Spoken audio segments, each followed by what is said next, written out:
Hello friends curious स्पिरिटলৈ আপোনালোকক স্বাগতম জনাইছো। আজি আমি আলোচনা কৰিবলৈ লৈছো 29 জুনৰ গুৰুত্বপূৰ্ণ কাৰেন্ট এফেয়াৰ্স সমূহ। এই কাৰেন্ট এফেয়াৰ্স সমূহ এপিএসসিৰ লগতে অসম চৰকাৰৰ বিভিন্ন পৰীক্ষা আৰু অন্যান্য প্ৰতিযোগিতামূলক পৰীক্ষাসমূহৰ বাবে খুবেই গুৰুত্বপূৰ্ণ। হেহে অনুগ্ৰহ কৰি ভিডিঅটো শেষলৈকে চাব। আহকচোন আমি ভিডিঅটো আৰম্ভ কৰো। Question number 1, which state has launched Project Platina, world's largest convalescent plasma therapy trial?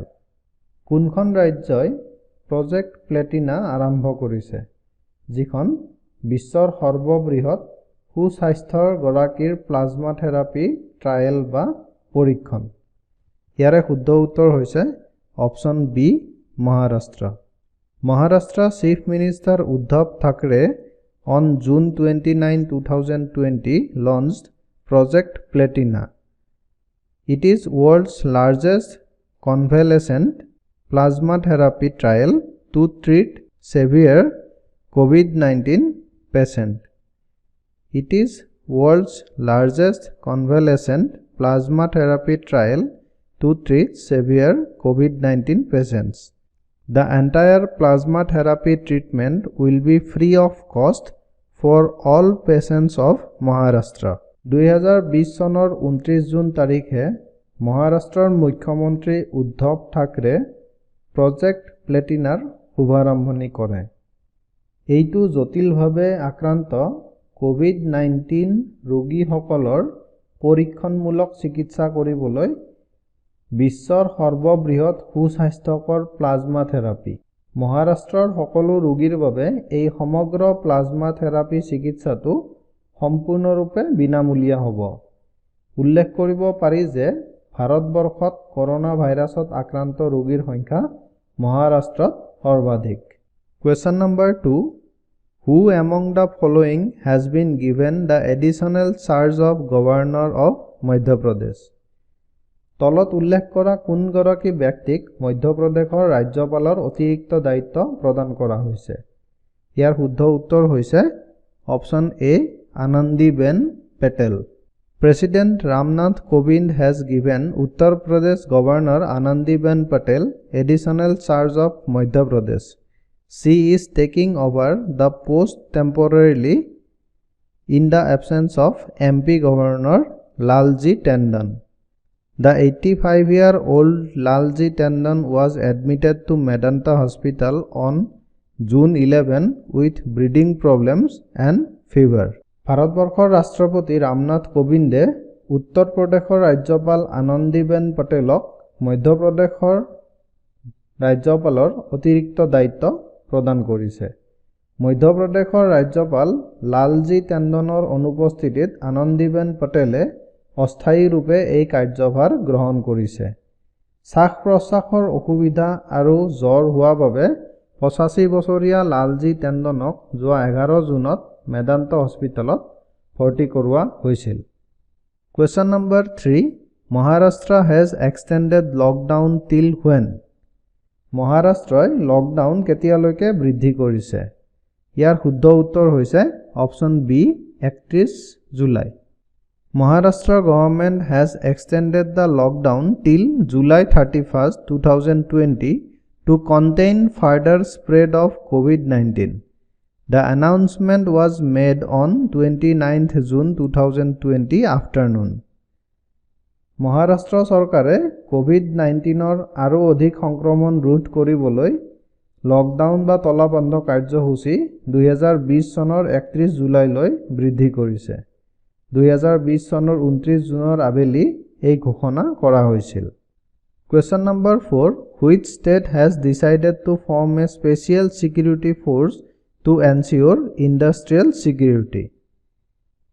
কোনখন ৰাজ্যই ঔদ্যোগিক নিৰাপত্তা সুনিশ্চিত কৰিবলৈ এক বিশেষ সুৰক্ষা বল গঠন কৰাৰ সিদ্ধান্ত গ্ৰহণ কৰিছে?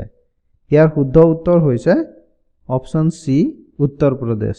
Uttar Pradesh government has decided to set up a special security force to ensure industrial security. The dedicated force will ensure security of banks, airports, metro rail, courts, industrial establishment and other organizations in the state. Uttar Pradesh চৰকাৰে ঔদ্যোগিক নিৰাপত্তা সুনিশ্চিত কৰিবলৈ এক বিশেষ সুৰক্ষা বল গঠন কৰাৰ সিদ্ধান্ত গ্ৰহণ কৰিছে। এই সমৰ্পিত সুৰক্ষা বলে বেংক, বিমানবন্দৰ, মেট্ৰো ৰেল, ন্যায়ালয়, ঔদ্যোগিক ক্ষেত্ৰসমূহ আৰু ৰাজ্যখনৰ অন্যান্য সংস্থাসমূহত নিৰাপত্তা সুনিশ্চিত কৰিব। Question number 5. Which nation's president has signed an order to protect its monuments and memorials? কোনখন দেশৰ ৰাষ্ট্ৰপতিয়ে ইয়াৰ স্মৃতি চিহ্ন আৰু কীৰ্তিস্তম্ভসমূহ ৰক্ষা কৰিবলৈ নিৰ্দেশনা জাৰি কৰিছে? ইয়াৰ শুদ্ধ উত্তৰ হৈছে option A, United states.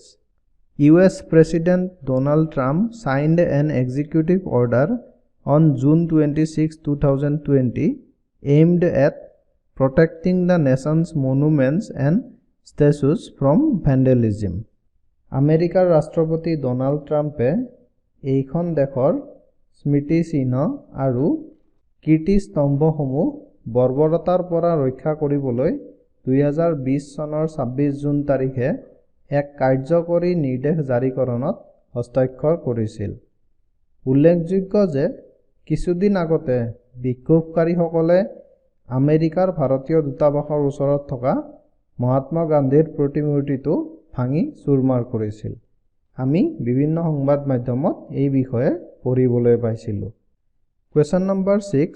The center has increased the budget of which state UT by 4 times? কেন্দ্ৰই কোনখন ৰাজ্য বা কেন্দ্ৰীয় শাসিত অঞ্চলৰ বাজেট 4 গুণ বৃদ্ধি কৰিছে? ইয়াৰ শুদ্ধ উত্তৰ হৈছে option D, Ladakh. Union Minister Hardeep Puri announced on June 29, 2020 that the budget for Ladakh Autonomous Hill Development Council has been increased by 4 times.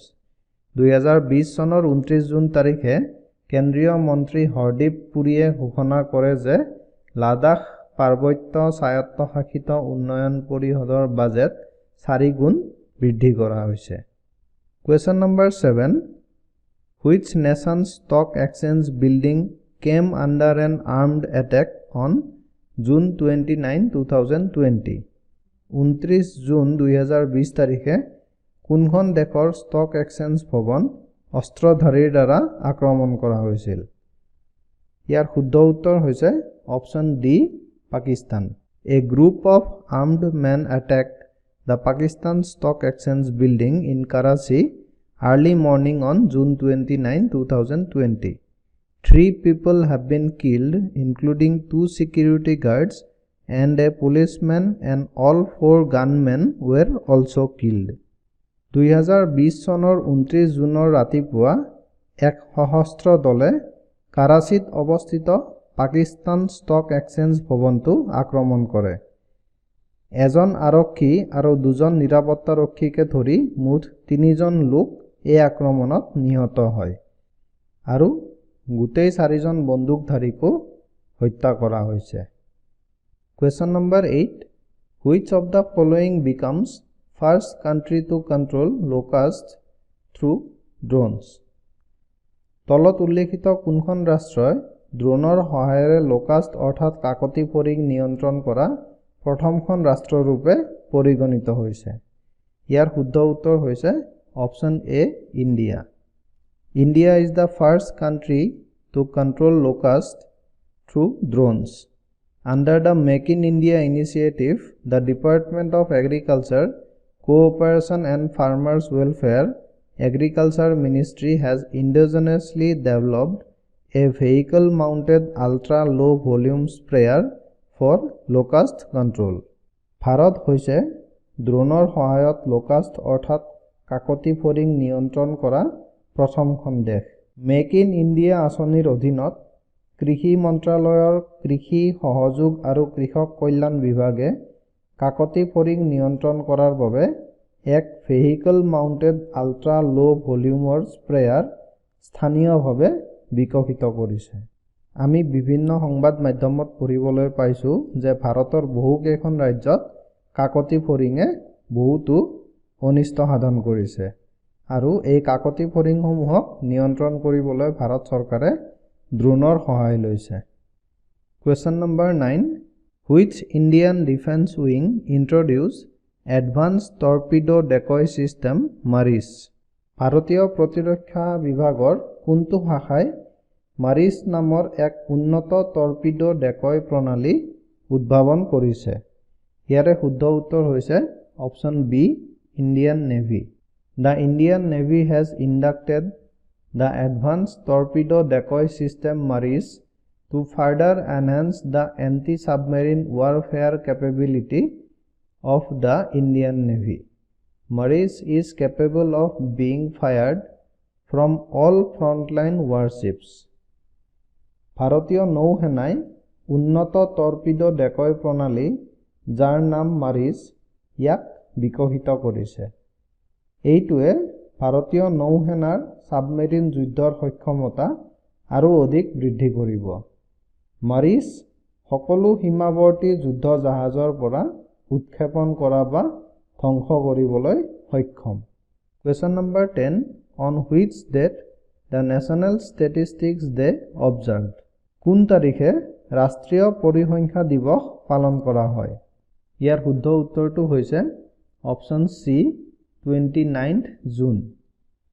The Government of India celebrates Statistics Day on June 29 every year since 2007. The main aim of this celebration is to popularize the use of statistics in everyday life and sensitize the people as to how statistics helps in shaping and framing policies.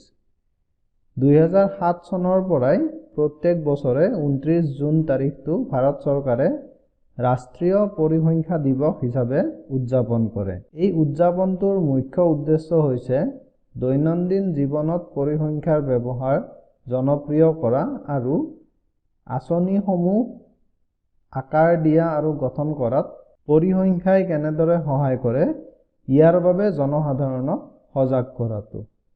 আমি সকলোৱে জানো যে পৰিসংখ্যা আমাৰ জীৱনত খুবেই প্ৰয়োজনীয়।